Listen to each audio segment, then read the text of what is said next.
Welcome back to another episode of the Digital Wrap-Up. My name is Riley, and I'm the host, and I'm the CEO of Harden Digital and Design. Really excited for today's episode. It's been one that I've been looking forward to doing for quite some time now.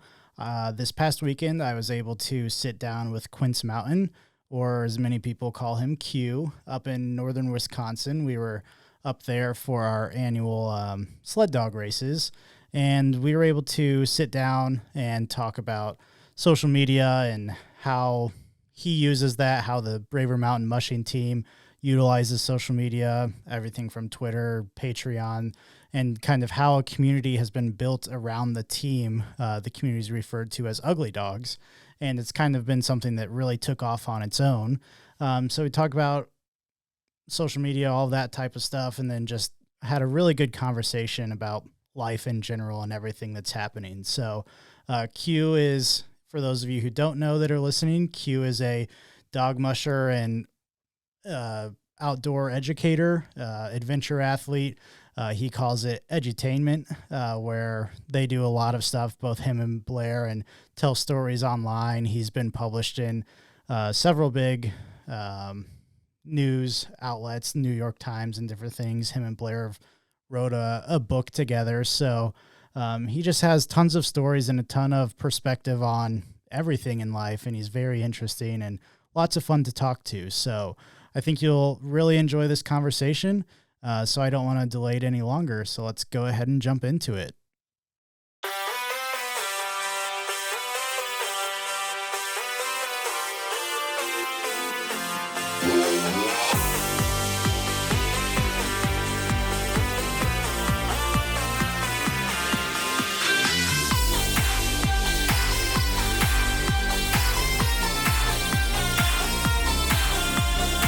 So Q, thanks for joining me today. It's well, thank you, Riley. Yeah. It's been a long time coming. I've wanted to be on your podcast for a long time and just watch you launch a business, not even 2 years ago. Yeah. Been a few years. But come a long way. And I think I remember as you were getting started, you had mentioned you were making a podcast, and I think it piqued my interest, and you said, "Oh, I'd love to have you sometime." And then here I am. Life got very busy, and even though I've run into since then through the dog sled racing world, it hasn't happened yet. And finally, thank you for your patience with me. I finally got some. No, this is one of my, a lot of podcasters have a dream guest, and you've always been, you and Blair have kind of been like a dream guest of mine with everything you guys do, and, all the stuff that you've done over your careers and your lives. It's very interesting and just fun to talk about. And how did you find it? We're just a dog sled team who had a kind of a fan following on Twitter. And I don't, even having known you for years and you having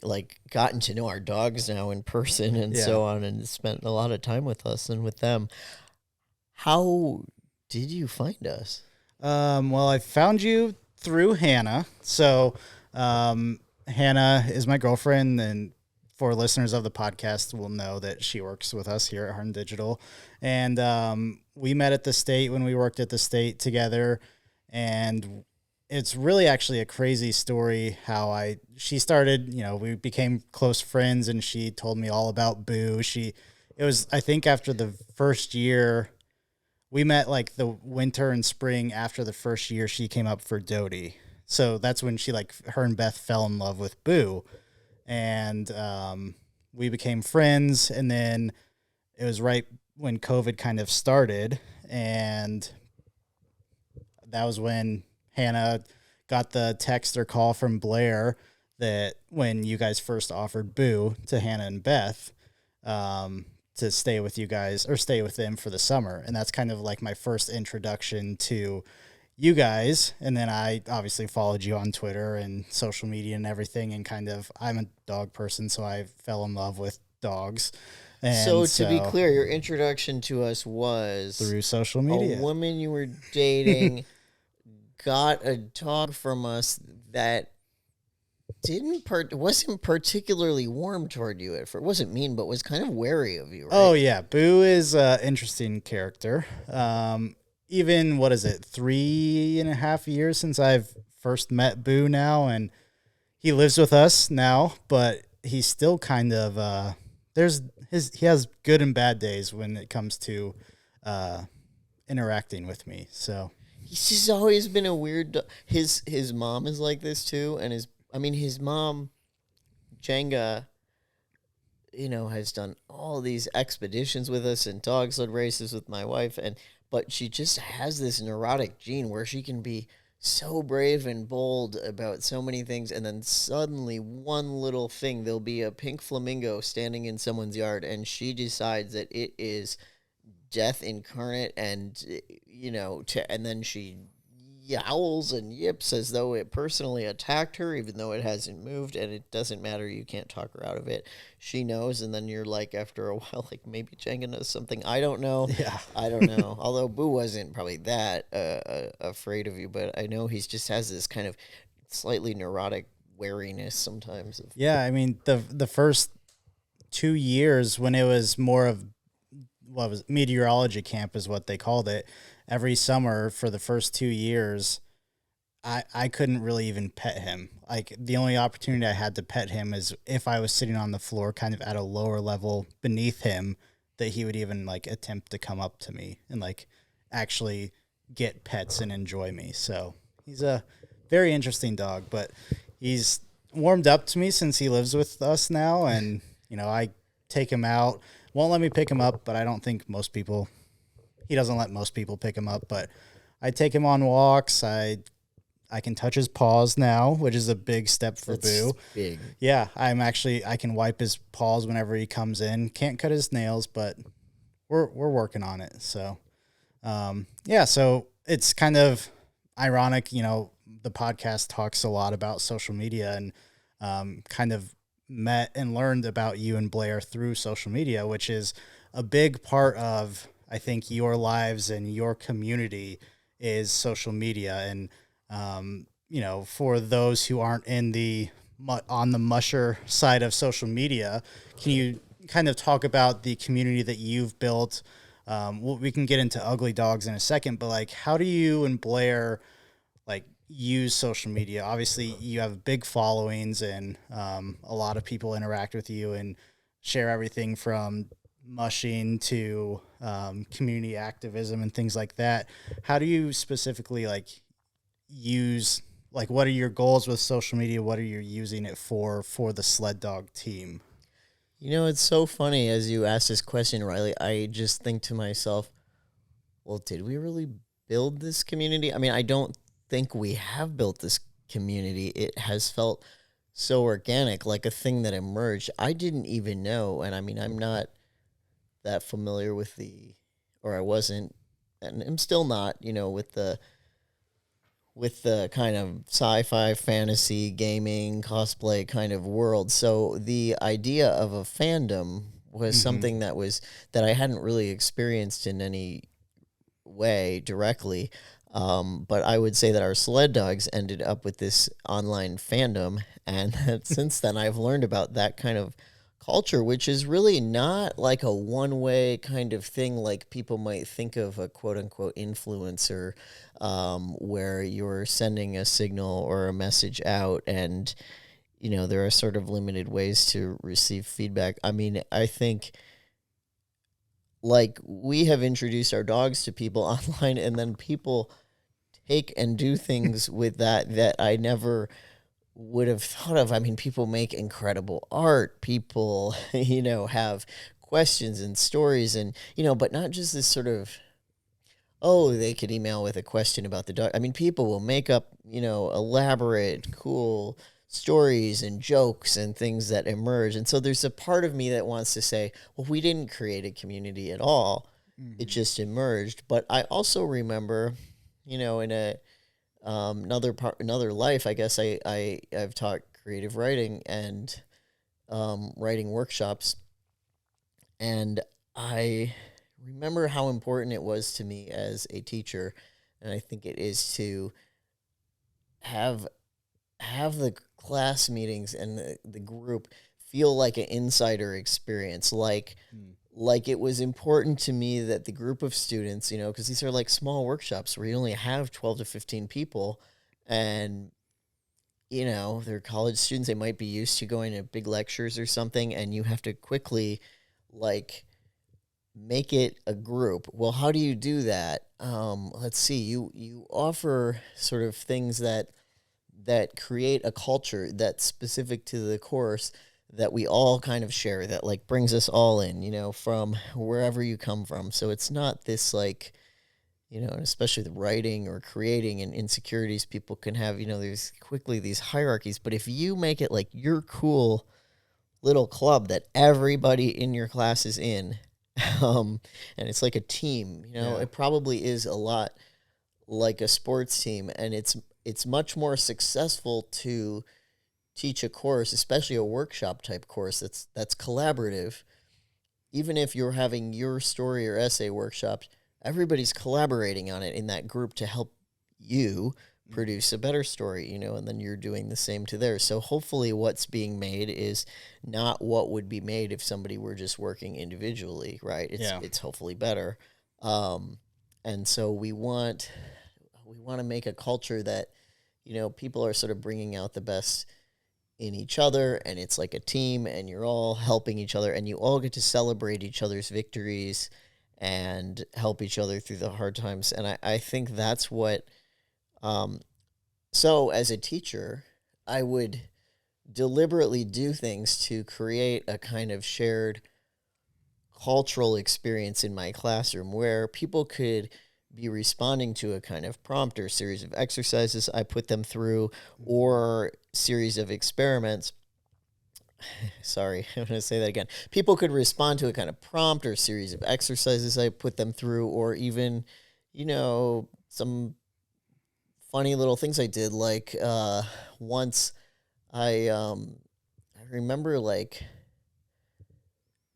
telling the students that there was going to be a test or a quiz, and there wasn't going to be a test, but people respond to tests, I mean, it's like just an energetic thing. Yeah. I don't know really why I did this. I'm not remembering it well, but like I lost the test.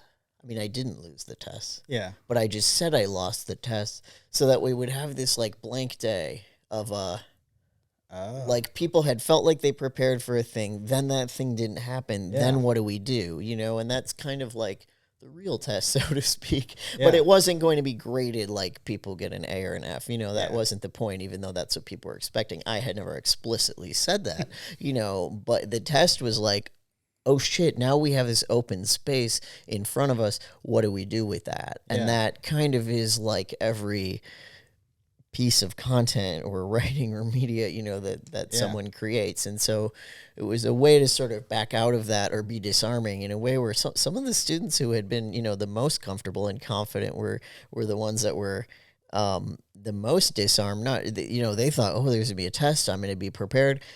And then when there is no test and we just have to have this day, and I'm looking at them like, what do we do? I mean, they're all kind of having this shared experience like, oh, we were all there the day the teacher lost the test, and we had to come up with something, but to sort of invite people or give people the space to create something and to be present, to listen to it, respond to it, and share it. I really think that's more what this, like our online community has been about. So I don't think I created it. But I do think that I should probably give, especially my wife, and this is something we talked about a lot while we were both teaching separate kinds of courses, but both teaching, and was the need to kind of give people a container or create a space or give them room to do that type of thing and to have a shared culture. Yeah. Yeah. So do you feel like you didn't create the community, the kind of community came to you? Do you feel more pressure to, I haven't, like, for me, I manage a ton of social media accounts. We're contracted to do X amount of posts, but even like on my own personal accounts, I feel like I need to put out a certain amount of content, whether it's about the business or for like, I have a big following on Instagram for my pickleball, and I have kind of brand, not sponsorships, but I should be tagging and interacting this amount. do you feel pressure to, oh, I haven't posted in a while on Twitter, I really should, share some dog content, things we've been up to? Do you ever feel that kind of outside pressure, like pushing in on you? Yes and no. I'm pretty authentic in that I think whenever I post on Twitter, it's like because I have something to say. Yeah. I think it's more like what I won't share. Like I'm not going to share 5 or 6 of the same things in a row, even if I feel like it. Usually I'm pretty good at that. So, like I think of engagement. Uh, people like to engage and interact, and you could have, for example, an invitation for people to share their dog pictures, or you can kind of create a container knowing like, look, I'm going to share a photo of our dog Flame, who likes to crawl in this box, and we call it her feelings box. Yeah. And we say she really gets in her feelings, as we notice she just sits in this weird plastic tote container, or she would go like sit in a boat and she, yeah, I mean, on the ground, like a boat that was just parked in my driveway, because I'm a rural person who has boats around the yard, and that may or may not float. Yeah. But she'll just sit in there, and as we took these pictures, like, look, Flame's in her feelings boat again, Flame's in her feelings box, and we know how the internet works. We know that that's essentially an invitation for people to respond with what? Their pictures of their own dogs in a box or a boat, right? And that's what really, and then that's fun. Like I love to see that. And it's more, I love to be surprised and delighted by what people offer to us. But I think if I did, or then like people might like a poll, for example. You could just make a poll. What do you feed your dog in the morning or evening? Something like that. Anything that gets people to think, to engage, to sort of stop what they're doing for a second is going to make you and what you do more memorable. But also, I do think authenticity is about being open yourself to being changed or influenced by the people that you're supposedly, quote unquote, influencing as an influencer. It's like, I think that's what that is, that authenticity is that being open to 2 or more ways of communication. And it's not just 2 ways, because I watch the other people interact in the community. Like, we've all seen the meme, right, where there's like a raccoon or something eating popcorn, and you just sit and watch, and it's like, I like that, but in the best of ways. I want to be the raccoon who sits eating popcorn, watching people bring out the best in each other.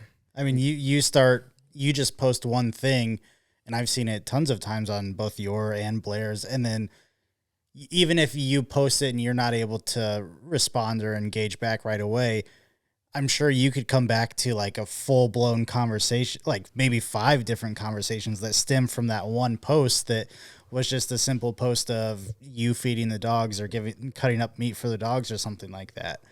Exactly. And,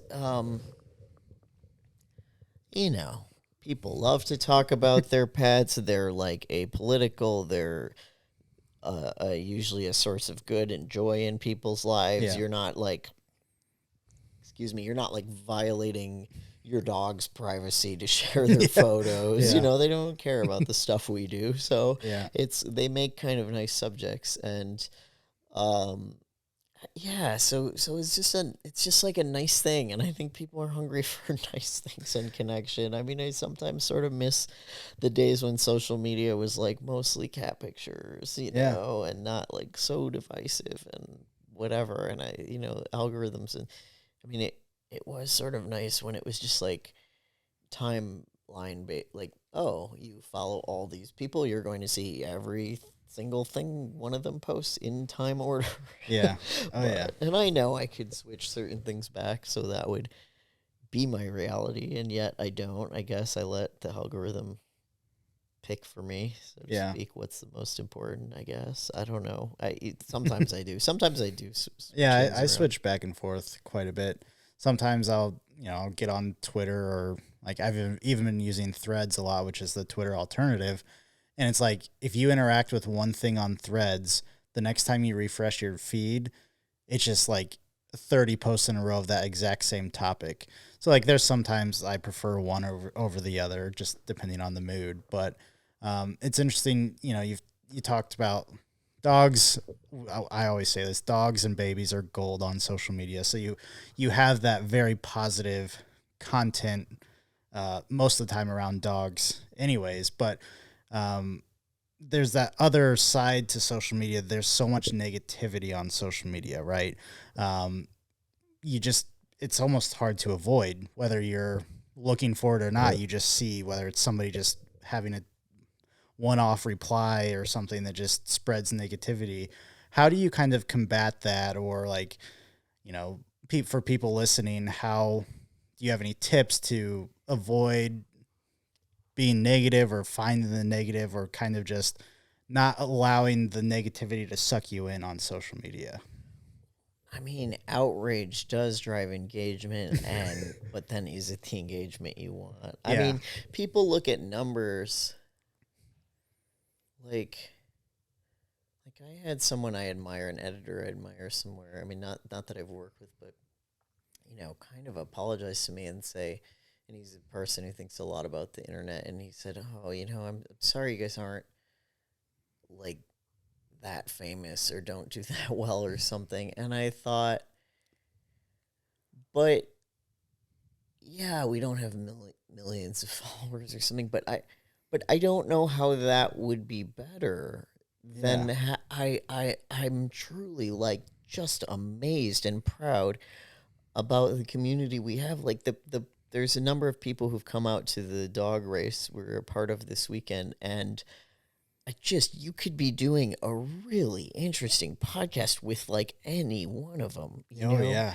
And it's just like, one person's writing a book about how they're an attorney and their partner's a felon, and one person has been a custodian dealing with issues in people's housing for years and years, and has just collected, a rich kind of, he tells stories about that about the people he's met along the way that are incredible. I mean, there's just like, but I don't even mean in some everybody has a story kind of way. I mean that we have created a culture. I mean, our community has together like co-created a culture that has given people space to be who they are and share those stories and hopefully be their best selves. But outrage can be hard to beat. You can get a lot of clicks and a lot of money. But I just looked at this editor sideways like, what? At some point, like, it's enough. Yeah. It's enough. I don't need more, faster, bigger. Like, and I really mean that. I really am saturated with the amount that I could do each of my days, and I'm satisfied doing it, and I'm able to live my life and have a family, and I mean have a home, and what do you like truly, I mean, and I guess there's access I want, or opportunities to talk to certain people, or there's things I'm interested in, but I don't know if like a greater level of fame or success of a certain kind would help with that. I actually think I can make those things happen. Like nothing, a million followers versus 100,000 or 50,000 or even 10,000 followers is really going to do you in the grand scheme of life. And if you have 10,000 followers and you have a core of 50 of them or 100 of them, and then, that you can kind of do right by consistently and have really, I don't know, just like, look, you make a podcast. Podcasting is like, it's like a main line to people's head and brain. You're with them through the day when they're doing their chores or driving somewhere or doing whatever. And you might be one of the only, kind of one of the main adults certain people speak to or listen to. The way your voice is in their head, like it's such an intimate form. I think people probably think they really know you from this, and in some ways they do. I mean, that needs. I think people can pick up on whether that's real or super contrived. I mean, I think people know there are parts of your life, I'm sure, that you wouldn't care to share with everybody in the world, but there is a real intimacy, I think, in hearing your voice and hearing the things you care about and following where you go. And we live in this time where you can publish and publicize this stuff. And I think it's more important to just be authentic, bring your best self, give people space to be their best selves, like make this kind of container, and then do right by that core of people and do right by a wider group of people. Like do certain things that have wider ripples where you can, take space where you need it, and then like quality, not just quantity, I mean, I think it's too easy to put this stuff out. And I mean, here we are in this like world of AI. Like, isn't it be even easier to put stuff out? Like, it's not like more stuff that matters. But to go back to your earlier question, I do think, do I feel an obligation or a duty or something to put out content in a specific time frame? I know that you're supposed to. I know that every rule for podcasting, for example, says have a schedule and stick to the schedule. I've read the NPR How to Start Up a Podcast Guide. Yeah. And and I read Jesse Thorne's from Maximum Funds sort of rules about things like you're supposed to have a schedule and stick to it. I'm sorry. I have ADHD. Like I have arthritis. I don't have days that are you have 24 dogs that kind of run your life. 24 dogs that run my life. Last week my truck broke down. I had a whole kennel of dogs with diarrhea at one point. Had to get that treated. Like things, I mean, people have kids, everybody has something. And so it's like, well, I don't know. I mean, maybe that's important for some kind of algorithm. And, my wife is, so maybe the answer is, look, if you're not that person who's going to be there, Monday, Wednesday, and Friday from 3 to 5 p.m., rain or shine. Yeah. Don't become a postal carrier. And also, maybe you can just like what I did was marry my wife, and she's really good at doing things consistently, and I'm really good at adding some elements of surprise and delight and helping her deliver certain things, but not. But I think it's different. Like, for example, with Patreon, where people are paid subscribers. I mean, I think if we didn't, we try to put up content. Usually it's weekly, but like let's say if we missed a week now and again for some reason, it's okay, but like every 2 weeks. But I think if we went a month without posting any content, or we do mailings 3 to 4 times a year, depending, like if we at certain levels, if we didn't hit those marks and do any of those things, then like there is a duty to publish according to the contract you've offered. But that's kind of like people are subscribing to a thing, and maybe a podcast is a little like that depending on how your revenue streams work. But if you're if we're truly just talking social media, I mean, maybe there's sometimes you're quiet, sometimes you're not. And I don't know, you could, this is where this should be an ad for your company, because this is where you come in, right? Yep. So that you could work with someone like me who might have my inspiration might come in bursts, and I have a lot of it, and you could help me either space it out, or you can help me, when things are a little dry, to be frank. You could say, hey, how about these pictures from whenever, or can you just send me something and I'll find a way. And you do have a gift, I think, for finding a framework or, a container to put that in for people. And I do think people should take advantage of that, because you can get lost, especially with these algorithms. Like, if you're not putting up content enough, but I want to see like a consistent quality, which I know like your company would do. Like, you're not a bunch of, people working for pennies somewhere else. That's not like I mean, you see it a lot. Like, at least I see it a lot. Is there's some companies out there that say they'll work with like 5 dentists in the area, and then they post the same graphic that's on all 5 dentists page, but is it a tooth? It sometimes is, or a picture of teeth or something like that.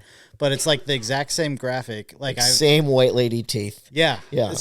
All they do is put a different logo in the bottom, and generic graphics like that don't do well on social media, and you see that it gets maybe 1 like, or like sometimes 0 likes on Facebook, and like there's just no engagement and there's no authenticity behind it. It's just like they've hired these people to, we know we need to be posting consistently, but we don't really care, and then they just throw stuff up because we think we need to be consistent, and that's all that matters. And it's really not at all. I mean, like I say, like, try to do at a minimum, for this is specifically like business talking, like 3 posts a week is kind of like my gold standard.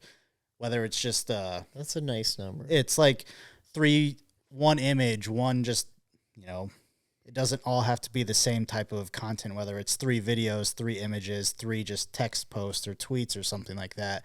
But if you can show up on people's news feeds 3 times a week, they at least know you're still there and you're providing some bit of content quality for them to engage with.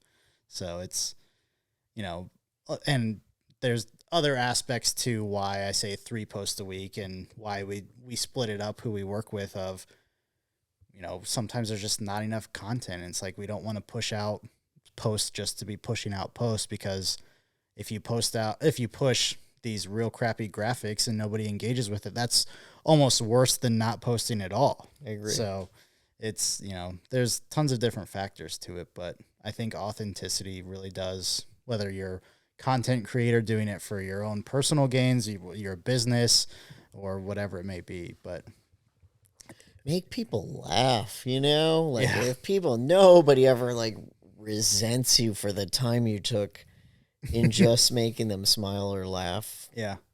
It's funny. Like, businesses think they have to be so polished and professional, and that's something we run into a lot. It's like they have this corporate mindset of what social media has to be, but we've found more success doing funny stuff, jumping on the different TikTok trends or things like that. Or like Hannah, who's off in the background of this. We're currently sitting in our hotel at the end of a long weekend recording this, and Hannah's off in the background. But one of her big clients that Hannah's actually sitting fully, like, very clothed, because this is northern Wisconsin and there's not a whole lot of heat in this hotel room, and it's almost 0, November. Yeah, it's that shoulder season where they haven't turned on the heat yet. They still got the air on. It's like 31 outside and Fahrenheit, and Hannah's like in a Carhartt hat and a hoodie and 7 other things, and has like wool socks on, and then is just covered in, not only the bedding for this, for one of the 2 queen size hotel beds, but this like just pile of like a Carhartt jacket, 3 hoodies, a bunch of like hats, mitts, gloves, like the clothing that a musher might wear to do the Iditarod is just piled on top of Hannah and this bed, and she's like doing some work and then like looking up from the work at us. Yeah, it's like a mountain of clothes, and we're kind of like, we have to peek over it to see her over there on the other side of the room. Yeah, but you look okay. Maybe a little windburn from the slight pieces of your, the skin around your eyes I could see poking out from under your hat, and where you have the hoodie scarf like this. And it's there's clothes drying on the floor because these people are from Indiana and don't understand how heat works, apparently. Well, we had a space heater. We made a nice little But heat goes arch up or down? up, but and the so heat comes directly out from the space heater. So we put it close enough that it goes out then up. So Hannah says clearly it didn't work. Stuff is wet. Yeah. That's why you pack extras. That's why we have so many bags of crap, because we prepare for everything from 55 to 16 sunny to a full-blown blizzard. And we've seen 4 inches of snow up here in October before. I don't know where you two sleep, because one bed's covered in clothing. The other has a box from this podcast board that you brought, kind of as a favor to me. It might be overkill for what you normally bring here, but you were showing me. I was asking about your studio. You're showing me how it works. You're like, I can just bring it on the road with me. So, okay. Then you also have some pre-sized out. You have all your dog food in Tupperware containers, the portions are already made out.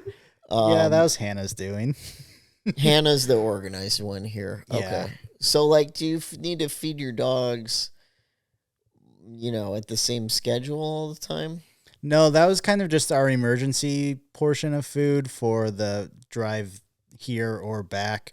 Or if, Thursday was kind of up in the air for both of us, and if we could have met up with you to give you Quince and Boo, or if they had to stay with us one night, we wanted to have food because they didn't eat all day on the road. So, we're preparers. We kind of go over the top in terms of preparing and making sure we have all of our bases covered. I like how you said you're preparers, not preppers. Yeah. We're not doomsday preppers. We're just prepare for every situation, which kind of sounds like be on my apocalypse team. Hannah could predict the weather and portion the foods out, ration for us. Yeah, I would just do whatever needs to be done. Maybe, yeah, I know you would. I don't even worry about you. Yeah. But the maybe the social media is like dog food. People are like, what should I? Some people feed their dog 2 times a day and they get a treat. Some people feed their dog, dogs in the wild might, not have a kill for a couple days and might eat, 3 times a week or something, or they might eat a mouse one day and half a pig the next. Our dogs might get into something weird. We might feed once a day normally. But then when we're doing a race or something where they're running 100 miles a day or burning thousands of calories a day, I'm actually just kind of giving them a little snack every couple hours, feeding big meals 3 times a day. But the point is, if you can feed your dogs in many different ways, but if you don't feed them enough, they're going to eventually leave and you won't have the dogs with you. So you need to feed the people, the social media posts, hopefully 3 times a week. I think that's generally a good rule of thumb. If people are I feed every day, I'm okay, that's pretty sane. People are I feed twice a day. I'm well, that'll work too. Maybe you don't need to, but it's okay as long as you're just meeting that minimum. And I think 3 times a week, well, nobody's gonna probably resent you for that. You're not over posting, but we're still remembering you're there, and that's important. You're showing up, so I like it, and I think people should Can you do a combination of you posting and somebody doing their own socials? I assume. Yeah. So a lot of times, we have clients that are one of my bigger clients is out in New York. We have people in Illinois. So obviously we're not driving there. We do a lot of content creation in person for our local clients, but then there's people in other states. I'm not flying there every single day. Sometimes they'll send it to us, or we're just hey, here's our general posting schedule or timeline. If you have something else, just try and not post within 2 hours of us posting something. But if it's easier for you to just pull up your own social media and post it, go for it. If you want to send it to us in a text at 9:00 at night, totally fine too. We pride ourselves on that open communication of send it to us whenever, whatever works best, text, email, phone call, drop it in a Google Drive folder, whatever it may be. We try to make the process as easy for people, because at the end of the day, people hire us because they don't have time to do social media, right? Most people nowadays know how to post on Facebook and do stuff. They just are busy running their businesses. So, or they think they do, and I mean, maybe they do enough, but like it could be a lot sharper and more. I know some businesses where I think, wow, like, and these are, and I will say, I mean, I'm thinking in particular of a very good friend with a good business who does an incredible job on their work that they produce. I would 100% stand behind it. But it's not like writing or editing type work, right? That's not their thing. It's a specific skill. And so, but their social media posts then are full of, it's a typo or a redundancy or a weird thing. And I just cringe a little bit, because I'm like, I want somebody to reflect the professionalism of the service that you do for people. Like, I don't know, if you're like a excellent plumber, then, and you don't like perfectly know how to spell and have time to do everything. I mean, that's okay, but just maybe then people could get some help. I mean, is it that? But is it like? I mean, there's got to be different tiers, right? So it could be affordable to somebody who's not doing it on a scale that's. Yeah, we work with a lot of small businesses, or even like startup businesses who don't have just the funding up front to pay us a couple $1,000 a month or whatever. Like, we have different tiers based on X number of posts per week, and whether we do engagement, like responding to messages and responding to replies. So like, we can tier it to like match your funding in a way. Like, I don't go much lower, because I preach the gold standard of 3 posts a week. I try not to go much lower than that, because I don't want to like contradict myself. But yeah, we have all these different 3 or 4 different tiers that we can work with businesses on. And like, when I say everybody knows how, just because you know how to open up Facebook and post a picture doesn't mean you should. But it's the thing, the businesses that have typos, people are turning to social media for searching up, like, when. Well, yeah. Not Google anymore. Like, people are going to Facebook to look for businesses rather than Google nowadays. So like, if you're creating all these typos and have bad punctuation and your pictures are blurry or something like that, you could be the best business to match this person, but they're going to prejudge you off your typos and your grammatical errors, and then they're going to go somewhere else. So right, and it's okay that not everybody knows how to do that, right? It's like, it's a learned skill. Like, you went to school for that, and some people didn't, so it's not like I want this. The judgment isn't that somebody doesn't know that. Yeah. It's that the image they portray when it seems like they don't care about your experience as a reader, listener, viewer, and I think it with audio too. Like, I'm impressed that you brought, I can see your laptop running with this program and this equalizer you have in front of us, and really nice microphones and stuff like that. And you try to, unplug everything in this hotel room, including the heat. And, I mean, that level of dedication. Hannah did trip the breaker this morning, so I'm glad that everything is still running and we didn't put too much power into these walls. So glad too. But I think like when people look at or you said you look at threads and then it gives you 30 posts of the same post you just saw. But what do the algorithms feed you? What does it think you like? Personally? Like mine really thinks I like, which is, I mean, I do. I didn't know I do. I didn't know that I need videos of these women who are into archery with traditional bows, like throwing various items in the air, like not only an apple or something and shooting it, but like a Tic Tac, like really little. That's very specific. Yeah. Like I had no idea that I could watch for like just an hour. Oh yeah. Of like these people who shoot arrows at tiny items that they throw in the air. Yeah. And I find it mesmerizing and relaxing. Yeah. So mine is each platform is completely different, like ballpark different. So Instagram is a lot of pickleball, pickleball videos, the brands I follow, all that type of stuff. So eventually you just gave up and started playing pickleball. Yeah. I mean, that's, if you look at my Instagram account, it's like 90% pickleball within the last 2 years of my post that I've kind of just created that.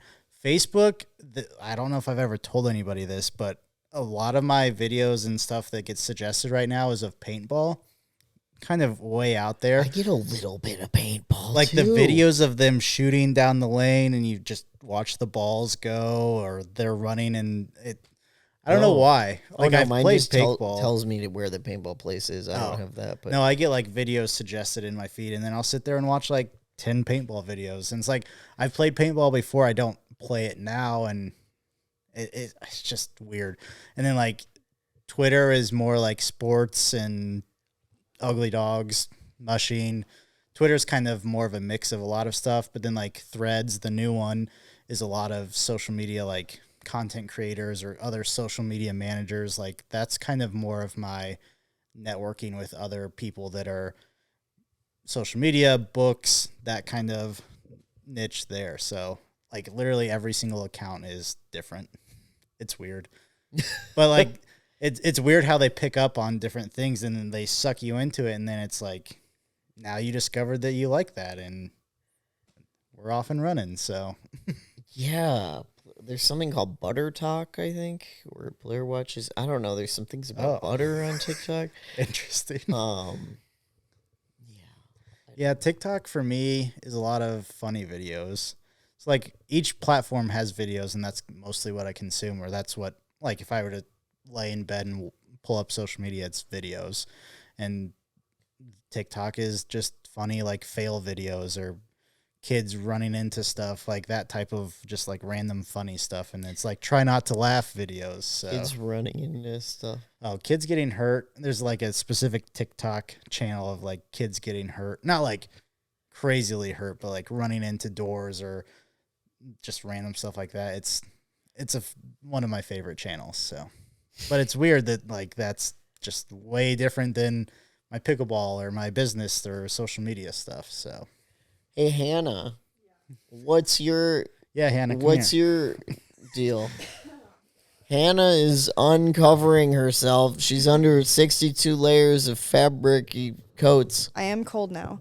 Oh gosh, TikTok is probably mostly, well, there's some farming videos because I'm kind of obsessed with Farming Simulator, the video game. Oh, you did mention this. The most random thing, right? It's addictive. And now I talk about farming while playing the game. And now I get ads on Facebook for like chicken coops all the time. I'm not kidding. Like they're always listening. So like I play Farming Simulator. I talk about it out loud because like I stream it sometimes. So I'm talking about it out loud. Facebook picks it up and they're like, here's a chicken coop at Rural King that you can buy for $1,500. And I'm like, it's really listening to me. I don't really want that in my Facebook feed, but so that's something super random. And then, oh gosh, like Instagram, I have one for pickleball, one specifically for pickleball for the brands that sponsor me. And then my own is a lot of dogs. But yeah, the whole farming random stuff that pops up has been a new thing recently. So Farming Simulator, like what are you farming? Oh, there's maps all over the world that you could farm. You're a map farmer. Yeah. Hannah's having a cough. But Farming Simulator, like each map you could put, there's different fields. So you can do everything from corn, like the stuff people see all the time, corn, wheat, barley, whatever. Or you can do like cotton and sourdough, like not sourdough. So let's have a conversation here. No, let's put a little hold on launching that baking podcast this week. Yeah. But like each map you can put, each field is all different stuff. So Wait a minute. Can I press a button? Because you yes. said a funny, dumb thing. Wait, you're kind of, I mean, just about the sourdough. Oh, yeah, definitely. Wait, this means That's I press the crickets. this. No, we don't want to press that. What's this? That's the air horn. What's the air horn mean? It's like the boom, boom, boom, boom. Yeah, but what does it mean? Anything. Like excitement. It could be literally whatever you want it to be. What's this one? The applause. And this one? Is the like whoosh. What's the whoosh mean? That was like, I was going to use it as like a transition. Like we're now transitioning to a different scene. Like if I was going to cut from us and into like me recording an outro or something. I don't know. I've never really used that one. So could you tell me again about what Farming Simulator does? Like what types of things you can farm on the map that you farm? I will play into this and say sourdough. Did that make it? Oh yeah, yep. We can't hear it because we don't have. I want to hear it. I want to. I know. We need a monitor speaker in this mobile studio. Yeah. You need to bring a 30-inch monitor speaker with next time so I could hear. Next time I'll bring the full setup. Yeah. So, but no, Farming Simulator is something we're both kind of addicted to at the moment, and like. I'll tell this story. I called Hannah the other day. We live in rural Indiana, and so there's farming everywhere. And one doesn't need to simulate. I called her and was like, I really want to be a farmer now. Like, kind of seriously, like I would love to get in a combine or a harvester and go out there and harvest corn or harvest wheat or beans or whatever. Have you not done that?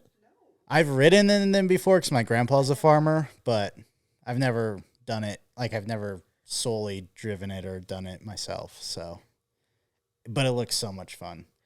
Do you think of yourself like a content farmer? Oh, that was terrible. Yeah. There's no right answer to that. Besides no. Yeah. And you're not. But yeah.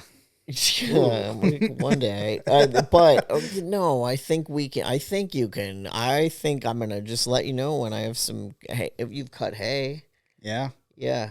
Well, yeah. I mean, on Farm Simulator, Farm you bail Simulator. hay. Yeah, No. Hannah's yelling I'm talking across the IRL. We're gonna come over here. If you're not like hacking, hay out of your lungs 3 days later, then I have not done that. It's not farming, it's simulating. It's fun. I'm going to get on there, right in that genre of games. Yeah. Is that like people are like roller coaster repair tech game? Yeah. Is it anything that like gives you a different world that's like completely not your world but it's still relaxing? It's not like shooting people or whatever. That's why I play it. You just sit there and farm. Like you could, like some people like Hannah hire AIs or the computer to do like the harvesting, but I find it relaxing. It's tedious and like boring, I guess, but I sit there and drive the harvester up and down the field for 3 hours. Like it might take me an hour and a half to do one field in game. Like, are you seeing it like you would be seeing it like? Yeah, you can do it in first person view where like you're sitting inside the combine or the harvester. The real farmer's like, it's not a combine, it's a harvester, but like it's not a backhoe, it's an excavator. Yeah. There's those people that are super picky. But like you can do the first person and you see all of the like actual equipment, you see a hand turning. It's like you're actually sitting in it. So, and then people get really into it and you get like the steering wheel or the joysticks and like gas pedals. We're not that deep into it, but maybe this time next year. Wow. The holidays are coming up. I know. I can imagine that, Hannah might love a gas pedal for her harvester. Well, she sits on the couch with her feet up and just uses the controller. So, wait, there were controllers here. Did you guys bring Farm Simulator? Oh, we could have. Wait, what are the controllers for? Did I see that? Did I see controllers? Controllers. That was somewhere else I was today. Okay, I Yeah. don't know why I had a dog sled. I guess Django was playing. Maybe. So she was playing, I don't know what. So Yeah. that's great. I'm going to get right on that because I can imagine, like, it sounds wild, but then when I'm like, oh, riding a horse, if I had a video of just me or just like a first. Hannah yelled across the room that Hannah is telling me that I can also train horses in this game, we which should have brought 3 mics. I Apparently. now really Hannah's would like to do. Yeah. So, well, So yeah. you got a dog who didn't like you that much at first and was wary of you, and then you decided that that's why you liked following our dog team and Hannah. No, I knew about you before the dog, technically. But then it was like once, so like Hannah and I weren't dating at this point. It was like, what, March or April of 2020. And we were just friends at that point. We worked together. And then like a month after that, we started like working 12-hour shifts every single day together. But like we were just friends. And I was like, she got the call from Blair and like, I was her very first call out of nowhere. Like she just couldn't contain the excitement. Well, one of the first calls. Oh, the very first call. Yeah, I had just worked at maybe an overnight shift, and it was like 10 o'clock in the morning. I had just gotten to sleep, and she called, and like we weren't on like a calling basis yet. Yeah, and then she was just like, I don't know why I called you, but I can't contain my excitement. We're getting Boo. Like, she didn't say hello. She's just like, we're getting Boo. And I was like, what are you talking about? She's like, we're getting Boo. And I was like, okay, I'm half asleep. Still elaborate what this means. And she's like, we're going to get Boo. And I just talked to Blair and all this. And I'm still half asleep and wondering why she's calling me in the first place because it was still kind of like awkward. And so.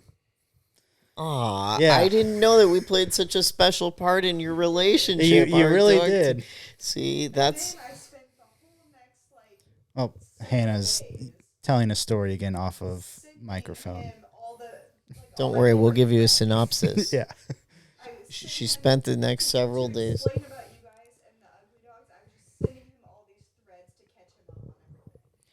Wow, so then you were given a study guide to catch up on... Oh, yeah. Hannah. What's the website? Wikipedia. Wikipedia. Yep. She kind of like just here, and then I like read through it all, and then she shared. I'd seen some stuff on Twitter, obviously. So Wikipedia before. is from this fandom website where people just fill in facts about things that they're a fan of. I mean, like, we didn't do that. I've never made an entry on it. But there are all kinds of facts about our dogs on it, and it's a very, like, what a neat site, first of all, that you can do that for anything you're a fan of. But, like, yeah, that's, wow. So then, but I feel like you're, like, that's interesting, like the studiousness with which you approach that and the dedication and the interest in something you didn't know and how you just went with it but were consistent and then like sort of leaned into this thing like, oh, here's this neurotic dog who's kind of wary of you, but like you're gonna actually be his friend. Like you are currently wearing a Team Boo t-shirt under your shirt. Yes. And like that is I mean, because I see you with your business, and I feel like you're just always learning and doing something new. And I wonder how much you're a person who like leans into challenge. I've definitely seen you with that, with the. I think that is a dog racing, pretty common thing. There's other like, especially like business minded. Now I'm looking into starting a business revolving around a pickleball facility and something like that, which is a whole different challenge in itself. So not saying I'm bored with the current business or anything like that, I'm going to quit this business or hand it off to somebody else. But like, there's always that like search for learning something and doing something new. So I think I see that in so many people. And part of it is sled dogs too. Like, obviously coming up here, being more and more involved every single year and running more and more races. Now we have 2 dogs and we have And you've done so well by those 2 dogs. But that's the thing too, like posts. Like I'd rather see somebody do really well by their 3 posts than post 8 posts that are the same pictures of white lady teeth that other dentists in town posted. Yeah. Like, it just is the same thing. And with the dogs, like seeing you guys get these 2 dogs, and that I've known for a lot of their lives and spent a lot of time with, and then do so well with them and giving them that kind of attention, like, and how much they've learned and grown since being with you and being in that, not having their pack of like 15 dogs that they're with or whatever this is so different and cool. Oh, that's a whole conversation. We could sit here and talk for hours about the transition from sled dog to house pet and now the introduction of a second sled dog into the family and how that's made somewhat more of a pack dynamic. Obviously not a full pack, but it's definitely, we've seen changes in Boo, and we see changes in Pince when Boo is at Beth and JT's. So like when they're together versus when they're split, and it's very interesting dynamic having 2 of them now. So That's true. yeah. Oh, it's your podcast. I feel like I've kept you so long. No, this is good. I'm like, could chat with you guys. And yeah, this is what happens a lot when we come up and we're around you guys. We could just keep talking, but I know it's been such a rich and good weekend too. Good way to cap it off. Yeah, everybody should come to a dog sled race here in Doty, Wisconsin, and it's really cool. It's there are 2 of them. There's one that's actually on sleds in winter and in February, I believe, and then there's another one that's just like the dogs pull carts and they pull humans who are running Canicross, that's called. And so you can just see the dogs sort of pulling these wheeled vehicles and carts and bicycles and humans running, and it's a lot of fun. So Doty Dryland Racing. Yeah, even if you just like dogs and you know nothing about mushing, it's something, if you come once, you'll be hooked and you'll love it. So, Q, thanks for joining us. Don't want to hold you too much later. It's, 10:48 or something here now. So I'm still on Indiana time. 9:48, that's a little but better. It's still late for after this long weekend. It is late, and I'm losing my voice, but I will see you guys tomorrow. And yes. Thank you so much. And, I'm definitely going to want to be thinking about what you guys have to offer in terms of helping people post with consistency, but using the creative stuff that they bring.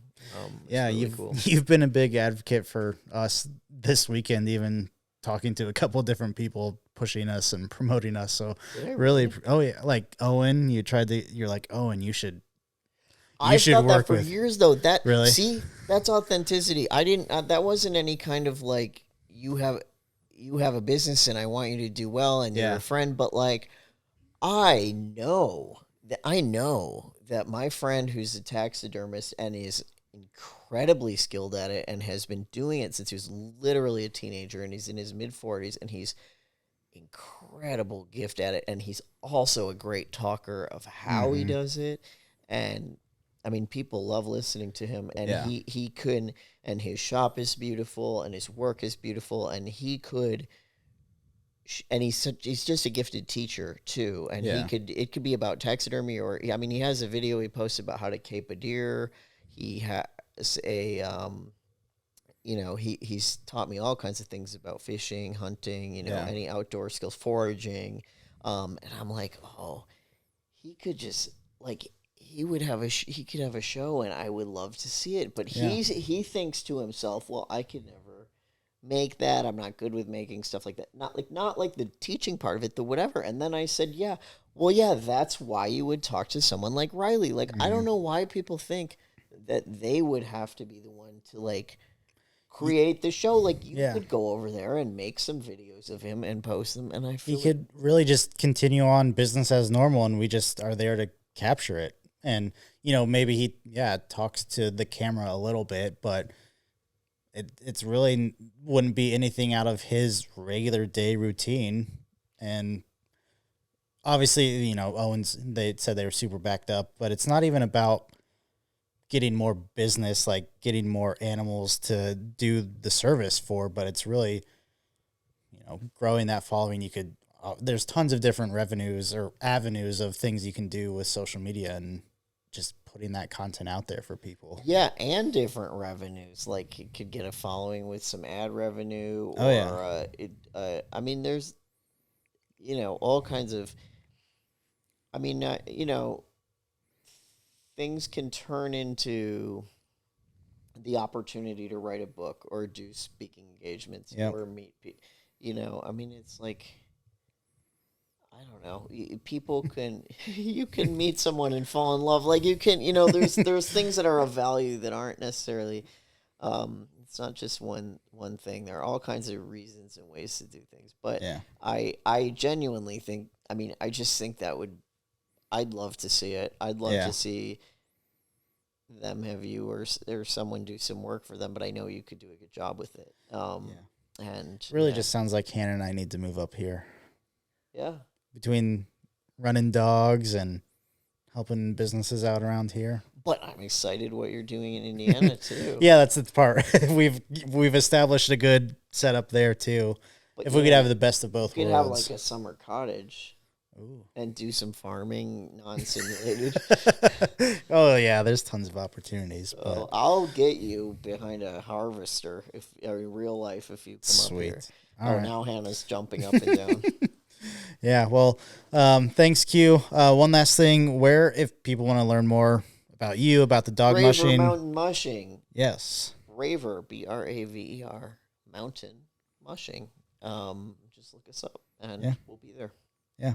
Well, thanks so much.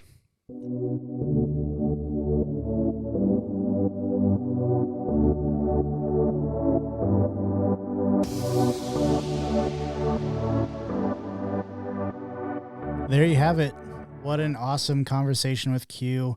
It was a ton of fun for me, and kind of like I mentioned, a bucket list interview with Q there. So, even a couple days after getting back and reflecting on the conversation, it was just a lot of fun. And there's, potential for a follow-up or 2 episode in the future. And just to continue that conversation, it got pretty late into the night, so we didn't want to talk much more and expand on anything else. But there is a lot that we could have talked about, and I'm sure that we will be discussing in future episodes down the road potentially. So if you want to support the Bravermountain Mushing team after listening to Q, if you're new and you haven't checked it out, first go to Twitter, check out Q's Twitter. You'll kind of learn a lot about the team and about him there. He tells tons of stories, both him and Blair, but Q's Twitter is at Quince Mountain. And then on Patreon, I know we mentioned that a couple of times. It's just patreon.com/Bravermountain. So that's a good way to support the team, support him and Blair. And it's just a lot of fun being involved with the team, running their dogs, the relationships that we've gained and kind of created through Blair and Q. It's been awesome getting to know them over the past couple of years. And obviously Hannah and I have Boo and Pince now.